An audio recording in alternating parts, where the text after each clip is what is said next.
Hello students, hope you are going very well through the topics I explained in my last videos. Today I explain you examples of exercise 8.2 unit comparing quantities.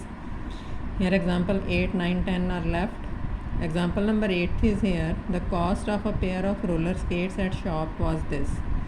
Sales tax charge was 5%. Find the bill amount. Sales tax इतना charge किया गया है और cost दी हुई है 450 rupees. तो उसमें ये जो सेल टैक्स होता है वो इसमें ऐड करेंगे, then we get the bill amount. तो example number 8 is cost of pair of skates is equal to rupees 450, sales tax is equal to 5% and bill amount कैसे फाइंड करनी है हमें, इस कॉस्ट में प्लस करना है सेल्स टैक्स का परसेंटेज जितना आएगा इसी अमाउंट पे, कॉस्ट पे 5 2 0 कैंसिल हो गई। This is 450 plus 22.5 rupees, that is 472.5 rupees. This is the answer of this question. Question number 9 is now value added tax. Value added tax मतलब जो हम टैक्स देते हैं किसी को वो उसमें कॉस्ट में एडिड ही होता है ऑलरेडी और उसके अकॉर्डिंग हमें एक्चुअल प्राइस एडजस्ट करनी हो, तो वैल्यू एडिड टैक्स को बोलते हैं VAT. Here the question is Waheeda bought an air cooler for rupees this one including a tax of rupees of 10%। ये टैक्स इसमें इंक्लूड है, मतलब कि टैक्स इसने इसी में पे कर दिया है। Find the price of air cooler before VAT was added. तो बिफोर वैट कितनी प्राइस थी वो हमें फाइंड करनी है, तो वो हमें गिवन नहीं है। Let price before VAT added, और प्राइस किस चीज़ की है, ऑफ एयर कूलर मतलब AC, is equal to x rupees assume कर लिया। वैट कितने 10% and CP of AC that is with VAT that is 3300 rupees ये गिवन है। तो हमें ये एडजस्टमेंट जो करनी x प्लस एक्स का 10%, क्योंकि इसमें वैट एडिड है 10% ऑफ x ही लेंगे, इज़ इक्वल टू 3300 है अपने पास। तो ये टर्म हो जाएगी x plus x by 10 is equal to 3300। This is 10 divided by 10x plus x 3300 and this is 11x by 10, 3300 x is equal to 3300 into 10 by 11, it will be 11 3s are 00 rupees 3000. This is the answer of this question. Now example number 10 is Salim bought an article for rupees this one with which include GST। include है मतलब जैसे इसमें VAT include था वैसे ही इसमें GST include है। where what is the price of article before GST was added।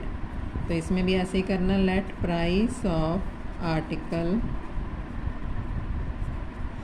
before GST is equal to rupees X। Then अपने पास है GST कितनी है 12% and CP of article is equal to 784 rupees, that is also according to it x plus 12% of x is equal to 784, that is x plus 12 by 100 of x 784, 100x plus 12x by 100 784, 112x by 100 784 and x की value आ गई अपने पास 784 into 100 by 112। अब इसको अगर 7 से multiply करोगे 112 को 7 से, तो it will B 784, it will be cancelled at the table of 7। So x की वैल्यू क्या आ गई 700। तो price of article before GST is equal to rupees 700. This is the answer of this question. Now explain you some doubtful questions of exercise 8.2 that I got as doubts from some students. Here question number second is the doubt of a student.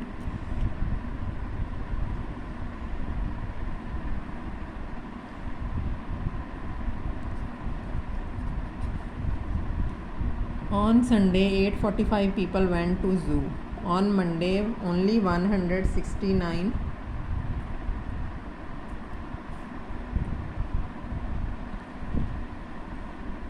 people went. What is the percent decrease in people visiting the zoo on Monday?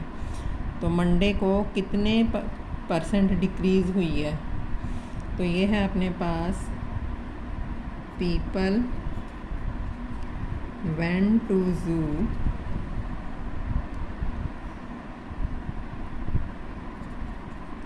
on Sunday. This is 8:45. People went to zoo on Monday. This is 169. Decrease in people minus करके आएगा 8:45 minus 169 6 7 6. तो decrease percent हमें find करनी है. Decrease percent कैसे find करनी है? 676 by 845. Actual value Sunday की थी तो उससे डिवाइड करेंगे. 5 के टेबल पे कैंसिल होएगा. 5 1s are 5 6 are 5 9s are.